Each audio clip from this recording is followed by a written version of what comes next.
नमस्कार, AB star news देख रहे हैं आप और मैं हूं आपके साथ सोहन सिंह। कांग्रेस का महामंथन।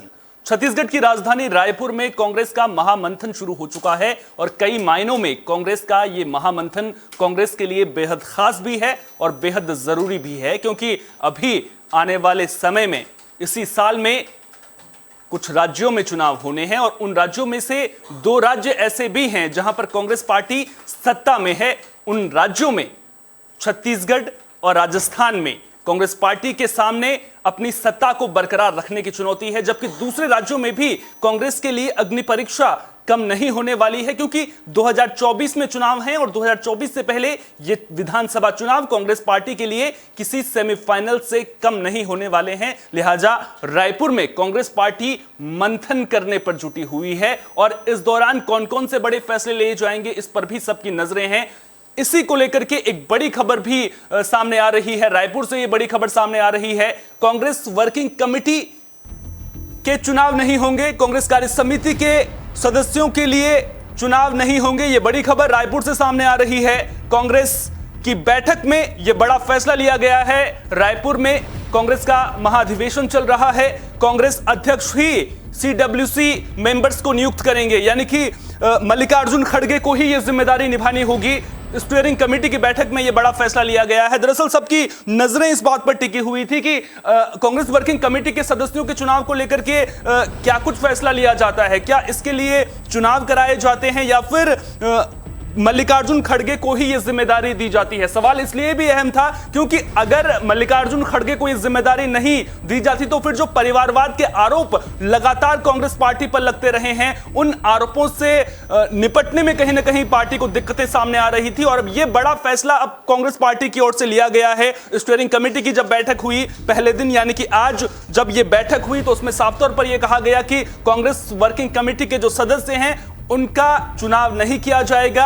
उस कमेटी में कौन कौन से मेंबर्स होंगे वो मल्लिकार्जुन खड़गे ही तय करेंगे और ये कई मायनों में बेहद खास भी कांग्रेस पार्टी के लिए माना जा रहा है।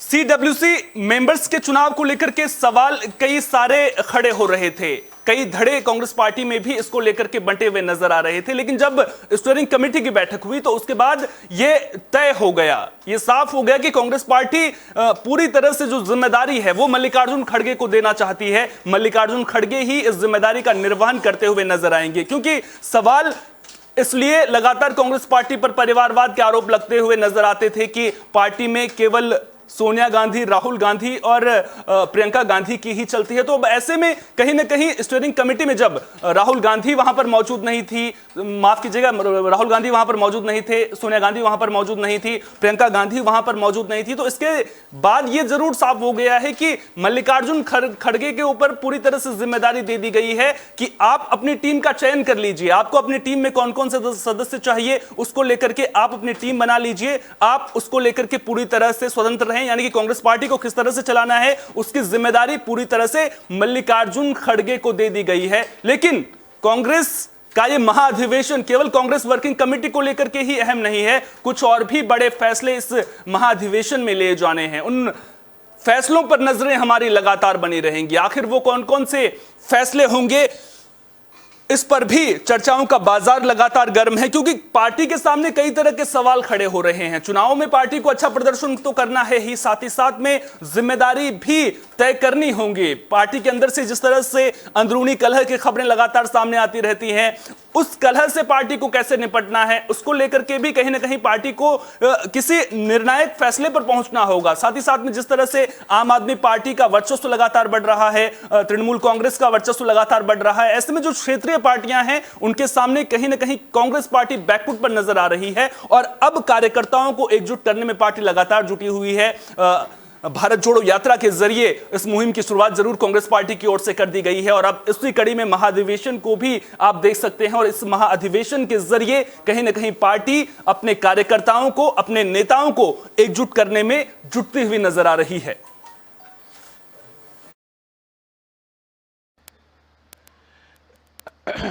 आज सुबह करीब 2.5 घंटे के लिए सीडब्ल्यूसी में यानी स्टीयरिंग कमेटी में खुलकर बातचीत हुई करीब सभी सदस्यों ने अपनी राय रखी, बातचीत हुई और सर्वसम्मति से, ये शब्द बहुत महत्वपूर्ण है, आम सहमति नहीं, सर्वसम्मति, सर्वसम्मति से स्टीयरिंग कमेटी ने यह तय किया है कि कांग्रेस अध्यक्ष को अधिकार दिया जाए सीडब्ल्यूसी के सदस्यों को नॉमिनेट करने के लिए। तो महामंथन के जरिए कांग्रेस पार्टी खुद को मजबूत करने में जुट गई है। जनाधार को एक बार फिर से एकजुट करने की कोशिश की जा रही है। 2024 से पहले पार्टी पूरी तरह से तैयार दिखे। जब 2024 के लोकसभा चुनाव हो तो पार्टी दमखम के साथ चुनावी मैदान में उतरे और किसी तरह की कोई कोर कसर ना छूटे। इस लिहाज से भी ये महाअधिवेशन बेहद अहम माना जा रहा है। आखिर वो कौन कौन से पॉइंट्स हो सकते हैं और खबर क्या है महाअधिवेशन से जुड़ी हुई, सबसे पहले ग्राफिक्स के जरिए उस पर नजर डाल लेते हैं। तो छत्तीसगढ़ के रायपुर में कांग्रेस का 85वां अधिवेशन चल रहा है। 3 दिनों तक यह अधिवेशन चलना है और इस अधिवेशन में पार्टी अपने संविधान समेत उसमें क्या कुछ संशोधन किए जाने चाहिए, इसको लेकर के चर्चा कर रही है। पार्टी को मजबूत करने के लिए सियासी रणनीति पर भी लगातार मंथन किया जा रहा है। अधिवेशन में शामिल होने के लिए 10,000 से ज्यादा कांग्रेस कार्यकर्ता रायपुर पहुंचेंगे। 25 फरवरी को एआईसीसी और पीसीसी के सभी लोग यहां पर मौजूद होंगे, रणनीति बनाते हुए नजर आएंगे। और उसके बाद 26 फरवरी को पार्टी एक बड़ी प्लानिंग के साथ में है। बड़ी जनसभा का आयोजन किया जाएगा जिसमें 2 लाख लोग यहां पर जुटते हुए नजर आएंगे। करीब 15,000 प्रतिनिधि, 1338 लोग भी यहां पर मौजूद होंगे। 9,915 पीसीसी प्रतिनिधि भी यहां पर मौजूद रहेंगे। चुनावी रणनीति पर मंथन क्यों जरूरी है, यह भी आपके लिए समझना बेहद जरूरी है। इस साल 9 राज्यों में विधानसभा चुनाव हैं। 2024 के लोकसभा चुनाव से पहले कांग्रेस की बड़ी परीक्षा यहां पर होने वाली है। इसे एक तरह से सेमीफाइनल लोकसभा चुनाव का माना जा रहा है। छत्तीसगढ़ और राजस्थान में सत्ता बचाने की चुनौती भी कांग्रेस पार्टी के लिए कहीं ना कहीं सामने खड़ी है। दूसरे राज्यों में भी स्थिति मजबूत करने पर कांग्रेस पार्टी का फोकस कहीं ना कहीं रहने वाला है। साथ ही साथ विधानसभा और लोकसभा चुनावों के लिए रोड मैप किस तरह से तैयार करना है उस पर भी यहां पर मंथन किया जा रहा है। और कार्यकर्ताओं को एकजुट करना भी कांग्रेस पार्टी के लिए जरूरी है। चुनाव से पहले कार्यकर्ताओं को एकजुट करना होगा। भारत जोड़ो यात्रा के जरिए कार्यकर्ताओं को एकजुट करने की शुरुआत जरूर कांग्रेस पार्टी कर चुकी है। अधिवेशन में कार्यकर्ताओं का मनोबल बढ़ाने के लिए भी योजना पर मंथन किया जा रहा है। साथ ही साथ चुनाव से पहले कार्यकर्ताओं को मोबिलाइज करना पार्टी की कहीं ना कहीं प्राथमिकता है, क्योंकि नुकसान पंजाब में पार्टी झेल चुकी है और बड़ा नुकसान कांग्रेस पार्टी को कहीं ना कहीं पंजाब में हुआ था जब पार्टी धड़ों में बढ़ती हुई नजर आई थी और उसके बाद आम आदमी पार्टी ने पंजाब में सरकार बनाई थी। वैसा कुछ छत्तीसगढ़ में ना हो, राजस्थान में उस तरह के समीकरण ना बने, लिहाजा कार्यकर्ताओं को एकजुट करना पार्टी के लिए बेहद जरूरी हो जाता है। तो छत्तीसगढ़ और राजस्थान में सत्ता में कांग्रेस पार्टी है और यहां पर सत्ता बचाने की बड़ी चुनौती कहीं ना कहीं कांग्रेस पार्टी के सामने है। बीजेपी दोनों राज्यों में जीत दर्ज करने के लिए रणनीति पर काम कर रही है और राजस्थान का तो इतिहास भी रहा है। 5 साल में एक पार्टी की सरकार और 5 साल में दूसरी पार्टी की सरकार। 2024 से पहले इन 2 राज्यों में हार से पार्टी को बड़ा नुकसान हो सकता है। सीएम भूपेश बघेल के पास आला कमान के सामने सियासी कद को बड़ा करने का भी कहीं ना कहीं एक मौका है। दरअसल अगर आप छत्तीसगढ़ और राजस्थान के समीकरणों को समझने की कोशिश करेंगे तो छत्तीसगढ़ में पार्टी के लिए स्थिति कुछ ज्यादा अच्छी नजर नहीं आ रही है। हाल ही में आपको विवाद भी याद होगा किस तरह से टीएस सिंहदेव और सीएम भूपेश बघेल एक दूसरे के आमने सामने आ गए थे और मुख्यमंत्री बदलने के फॉर्मूले को लेकर के लगातार चर्चा जरूर छत्तीसगढ़ में होती रही है, लेकिन कहीं ना कहीं बात आलाकमान के दर पर आकर के रुकती हुई जरूर नजर आ रही थी, जिसके बाद आलाकमान को यह फैसला करना था कि किसका सियासी कद पार्टी के लिए बेहद ज्यादा वहां पर अहम हो जाता है। और भूपेश बघेल वहां पर मुख्यमंत्री बने हुए लगातार नजर आ रहे हैं और अगर टीएस सिंहदेव पार्टी से दूरी बनाते हैं, हालांकि इसके आसार जिस तरह से उनका राजनीतिक सफर भी अभी तक रहा है इसके आसार कम ही नजर आते हैं, लेकिन कहीं ना कहीं गुटबाजी ना हो इसको लेकर के इस महाधिवेशन में फोकस करना पार्टी के लिए बेहद जरूरी है। और यही एक बड़ी वजह भी मानी जा रही है कि छत्तीसगढ़ में पार्टी के हालात ना बिगड़े, इसलिए छत्तीसगढ़ की राजधानी रायपुर में ही इस महाअधिवेशन का आयोजन किया गया है। बात अगर राजस्थान की करें तो राजस्थान की कांग्रेस की अंदरूनी लड़ाई, भले ही कांग्रेस पार्टी सत्ता में है, लेकिन जिस तरह से सचिन पायलट गुट और अशोक गहलोत गुट दोनों एक दूसरे के आमने सामने रहते हैं, एक दूसरे को आंखें दिखाते हुए नजर आते हैं, तो वहां पर भी पार्टी के लिए अच्छे संकेत नजर नहीं आते हैं। और जिस तरह का इतिहास राजस्थान की राजनीति का रहा है, ऐसे में कहीं ना कहीं पार्टी के लिए वहां पर नुकसान जरूर हो सकता है। तो वहां पर नेताओं को कैसे साधना है, कांग्रेस कार्यकर्ताओं को कैसे साधना है, सभी को एक साथ लेकर के टीम वर्क की तरह कैसे काम करना है, इस पर कहीं ना कहीं इस महाधिवेशन में फोकस रहने वाला है। तो अंदरूनी कलह से निपटना कहीं ना कहीं पार्टी के लिए बड़ी चुनौती रहा है। पंजाब में जिस तरह से इसका असर दिखा है, जब कैप्टन अमरिंदर सिंह पार्टी से अलग हो गए थे, आंतरिक लड़ाई की वजह से पंजाब में सत्ता भी गंवानी पड़ी थी और अधिवेशन में मतभेद दूर करने पर मंथन जरूर होगा, क्योंकि धड़ों में बढ़ती हुई कांग्रेस हमने देखी है। टीम वर्क के साथ काम कैसे करना है, उसको लेकर के योजना बनाने पर कहीं ना कहीं फोकस किया जाएगा। और हमने देखा था कि किस तरह से पंजाब में जब कैप्टन अमरिंदर सिंह अलग हुए थे, उसके बाद जब विधानसभा चुनाव हुए थे, तो आम आदमी पार्टी ने उसका फायदा उठाया था और आम आदमी पार्टी ने पंजाब में सरकार बनाई थी। और उसी तरह की स्थिति लोकसभा चुनाव में ना आए, क्योंकि विपक्षी पार्टियां कहीं ना कहीं कांग्रेस पार्टी का विकल्प तलाशने की कोशिश करती हुई नजर आ रही हैं। टीएमसी लगातार राहुल गांधी पर हमलावर है, दूसरी तरफ अरविंद केजरीवाल भी अभी तक जिस तरह से उनका सियासत करने का तरीका रहा है, उसको देखते हुए ऐसा लग रहा है कि वो राहुल गांधी के नेतृत्व को स्वीकार करने के लिए तैयार नहीं है। तो अब विपक्षी पार्टियों में अपनी पैठ कैसे बनानी है, इस पर भी कहीं ना कहीं फोकस रहना होगा, क्योंकि विपक्षी पार्टियों का एक लक्ष्य ये जरूर नजर आ रहा है कि 2024 के लोकसभा चुनाव में बीजेपी को उखाड़ फेंकना है, लेकिन उसके लिए क्या विपक्षी एकजुट हो पाएंगे, इसको लेकर के असमंजस की स्थिति बनती हुई नजर आ रही है। कांग्रेस पार्टी राष्ट्रीय पार्टी होने के बावजूद सभी पार्टियों को अपने साथ लाने में असफल होती हुई फिलहाल नजर आ रही है, क्योंकि ममता बनर्जी अलग राह पकड़ती हुई नजर आ रही हैं, सीएम नीतीश कुमार अलग राह पकड़ते हुए नजर आ रहे हैं और दूसरी तरफ अरविंद केजरीवाल भी अलग रास्ता अख्तियार करते हुए नजर आ रहे हैं। ऐसे में इन चुनौतियों से पार्टी कैसे निपटेगी, ये कहीं ना कहीं बड़ा सवाल उठता हुआ नजर आ रहा है।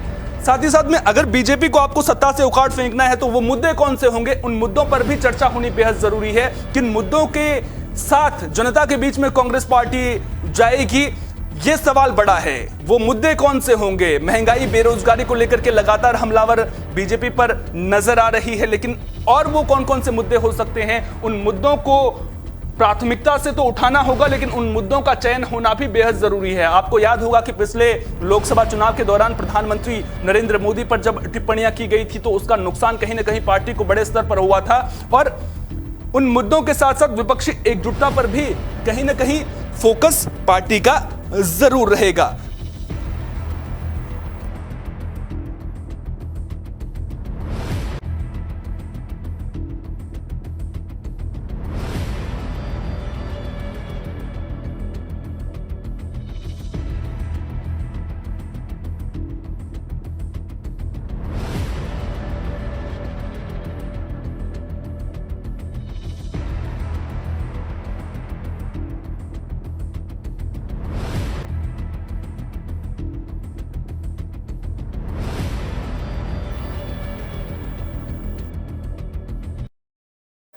तो हमने एक एक करके आपको यह समझाने की कोशिश की कि आखिर कांग्रेस पार्टी के लिए यह महाअधिवेशन जरूरी क्यों है, कैसे कांग्रेस पार्टी इस महाअधिवेशन के जरिए जनाधार को मजबूत कर सकती है, साथ ही साथ कार्यकर्ताओं को एकजुट करने पर भी किस तरह से फोकस कर सकती है, और इस दिशा में कांग्रेस पार्टी लगातार काम करती हुई भी नजर आ रही है। आपको याद होगा 26 जनवरी से किस तरह से कांग्रेस पार्टी ने भारत जोड़ो यात्रा की शुरुआत की थी और हमने देखा था कि किस तरह से राज्यों में जब कांग्रेस की ये यात्रा निकली थी तो बड़ी संख्या में लोग इस यात्रा से जुड़ते हुए नजर आए थे।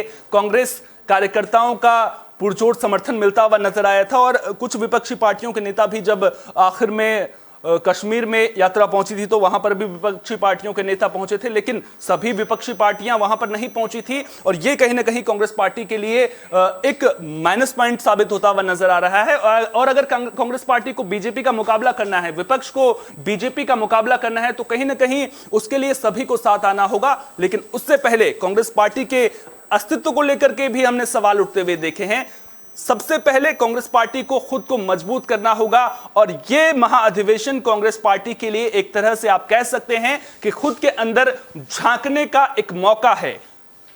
वो मौका जिसे अगर कांग्रेस पार्टी ने सही समय पर भुना लिया, अपने अंदर की खामियों को दूर कर लिया, तो फिर पार्टी दमखम के साथ में चुनाव लड़ती हुई 2024 के चुनाव में नजर आएगी। अपार जन समर्थन मिलता हुआ हमने भारत जोड़ो यात्रा के दौरान भी देखा था। राहुल गांधी के साथ में बड़े बड़े दिग्गज नेता भी नजर आ रहे थे, लेकिन अगर बीजेपी से पार पाना है तो फिर लड़ाई इतनी आसान नहीं होने वाली है और पार्टी की एकजुटता के साथ में, कार्यकर्ताओं को एकजुट करने के साथ में उन मुद्दों का चयन होना भी बेहद जरूरी है। देखना दिलचस्प होगा कि इस महाअधिवेशन के बाद कांग्रेस पार्टी कौन कौन से बड़े फैसले लेती है और फिर जनता के बीच में किन मुद्दों के साथ पहुंचती है।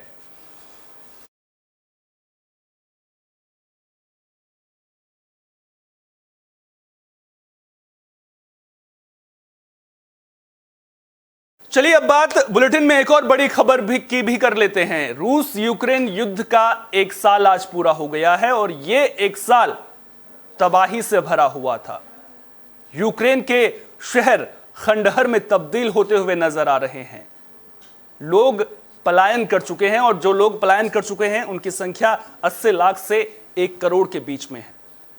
जनता लगातार यूक्रेन की ये सोच रही है कि आखिर ये युद्ध कब खत्म होगा, लेकिन जिस तरह के समीकरण बनते हुए वहां पर नजर आ रहे हैं, जिस तरह से हथियारों की सप्लाई, हथियारों की मदद यूक्रेन को मिल रही है, उसके बाद तो सवाल उठता हुआ ये नजर आ रहा है कि जंग ये जोरदार है, क्या आगे वर्ल्ड वॉर है।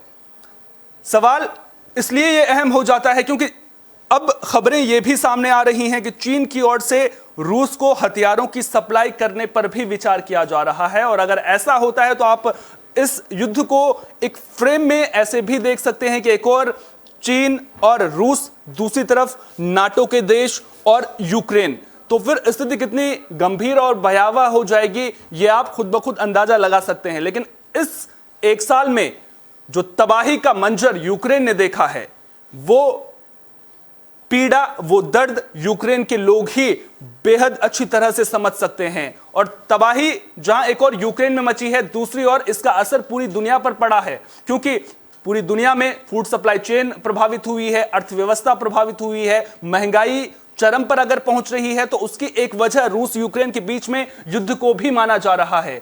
ग्राफिक्स के जरिए समझने की कोशिश करते हैं कि आखिर इस 1 साल में कितना बड़ा नुकसान इस युद्ध की वजह से झेलना पड़ा है।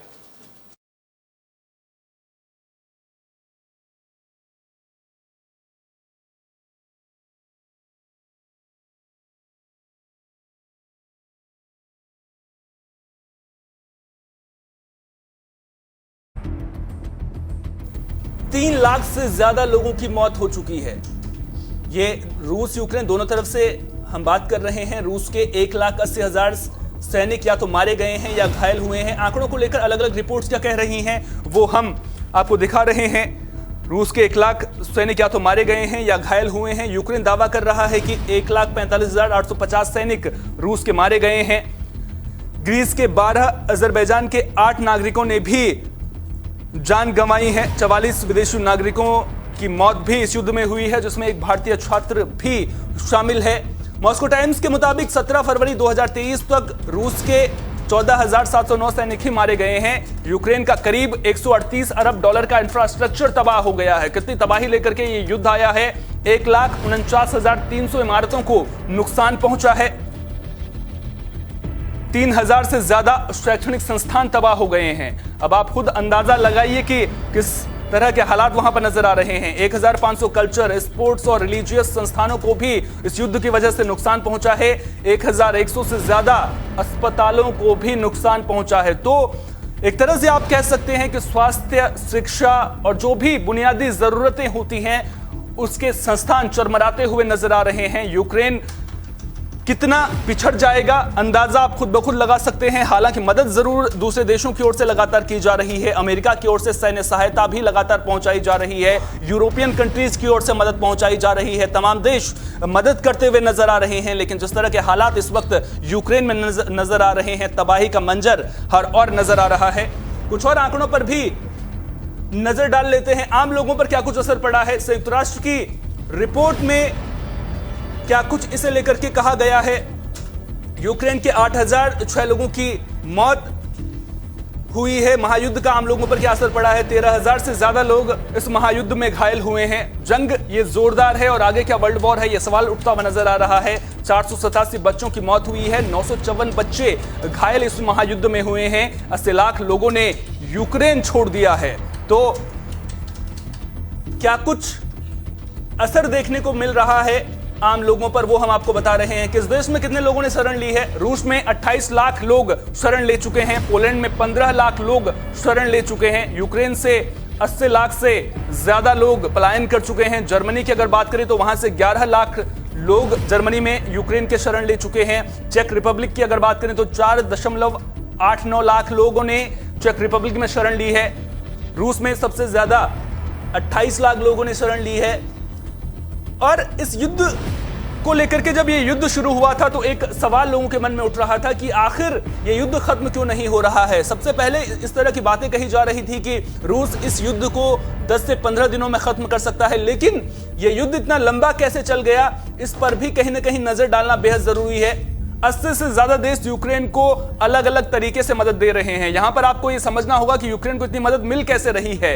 31 देश यूक्रेन को घातक हथियार और मिसाइल दे रहे हैं, जिसकी वजह से यह युद्ध लगातार खिंचता हुआ नजर आ रहा है। अमेरिका ने करीब 1000 मिलियन US डॉलर के हथियार यूक्रेन को दिए हैं। यूरोपियन यूनियन ने भी 1000 मिलियन US डॉलर की लीथल एड की सहायता दी है। ब्रिटेन, फ्रांस, नीदरलैंड, जर्मनी समेत कई देशों से हथियारों की सप्लाई यूक्रेन के लिए की जा रही है और इस हथियारों की सप्लाई की वजह से ही रूस के सामने यूक्रेन टिका हुआ नजर आ रहा है। और लगातार यूक्रेन रूस को न सिर्फ आंखें दिखा रहा है बल्कि कई मोर्चों पर पीछे छोड़ता हुआ भी लगातार नजर आ रहा है। दुनिया पर क्या कुछ असर पड़ा है इस युद्ध का, वो भी आप समझ लीजिए। फूड सप्लाई चेन पर उसका गहरा असर पड़ा है और जिसकी वजह से वैश्विक अर्थव्यवस्था प्रभावित होती हुई नजर आ रही है। वैश्विक अर्थव्यवस्था पर इसका बड़ा असर पड़ता हुआ नजर आ रहा है। अंतर्राष्ट्रीय बाजारों में कीमतों में उछाल देखने को लगातार मिल रहा है। कच्चा तेल $140 प्रति बैरल के करीब पहुंच गया है और इसके पीछे की वजह सबसे बड़ी, जिस तरह से प्रतिबंध लगाए गए थे, स्टील, एल्यूमिनियम, निकेल समेत सभी कमोडिटी के दामों में भी इजाफा लगातार यहां पर देखने को मिल रहा है। और जिस तरह से लगातार ये उछाल देखने को मिल रहा है, उसका नुकसान कहीं ना कहीं रूस और यूक्रेन दोनों ही देशों को होता हुआ नजर आ रहा है और असर पूरी दुनिया पर पड़ता हुआ नजर आ रहा है।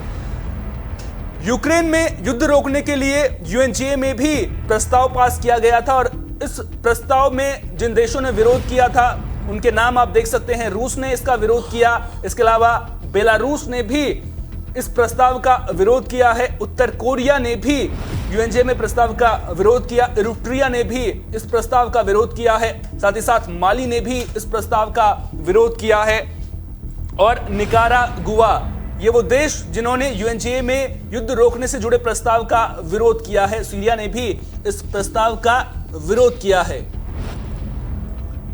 193 में से 141 देशों ने प्रस्ताव का समर्थन किया था। 141 देश ऐसे थे जो ये चाहते थे कि रूस अपनी सेना वहां से वापस बुला ले। 7 देशों ने प्रस्ताव का विरोध किया, जिनका जिक्र हमने अभी थोड़ी देर पहले किया। वहीं 32 देशों ने वोटिंग से दूरी बनाई, उन्होंने किसी के पक्ष में मतदान नहीं किया और इन देशों में भारत और चीन भी शामिल थे। भारत का तटस्थ जो रवैया है वो लगातार जारी है और इस रवैये पर भारत लगातार खड़ा हुआ है। भारत अपनी ताकत को भी कहीं ना कहीं दिखाता हुआ नजर आ रहा है कि हम किसी के दबाव में नहीं आएंगे। रूस हमारा दोस्त रहा है तो दोस्ती भारत भी निभाता हुआ नजर आ रहा है, लेकिन भारत ने अपना तटस्थ रवैया पूरे युद्ध को लेकर के जारी रखा है।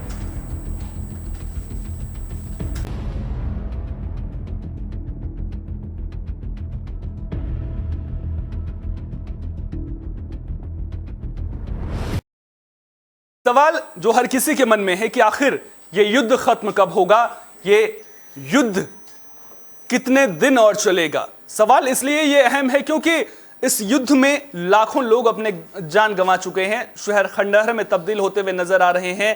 जिन स्कूलों में बच्चे पढ़ते हुए नजर आ रहे थे वो स्कूल अब मलबे का ढेर बने हुए नजर आ रहे हैं। जहां पर अस्पताल हुआ करते थे वहां पर मलबा ही मलबा नजर आ रहा है। लेकिन अब आगे रूस और यूक्रेन का युद्ध कहां पर जाकर खत्म होगा? सवाल इसलिए बड़ा है क्योंकि जिस तरह के समीकरण इस वक्त दुनिया में बनते हुए नजर आ रहे हैं, पुतिन साफ तौर पर यह कहते हुए नजर आ रहे थे कि ये जो लड़ाई है वो रूस वर्सेस ऑल की हो गई है, और अगर ये लड़ाई रूस वर्सेस ऑल की हो गई है तो क्या सचमुच में वर्ल्ड वॉर की स्थिति बनती हुई नजर आ रही है? क्योंकि अमेरिका ने साफ तौर पर कहा है कि अगर चीन की ओर से रूस को हथियार दिए जाते हैं तो फिर इससे जो ये युद्ध है वो और भी आगे बढ़ता हुआ नजर आएगा। लेकिन दूसरी तरफ अमेरिका और दूसरे देश क्या कर रहे हैं? वो भी तो यूक्रेन को हथियार सप्लाई कर रहे हैं। तो क्या बैलेंस देखने को नहीं मिलेगा?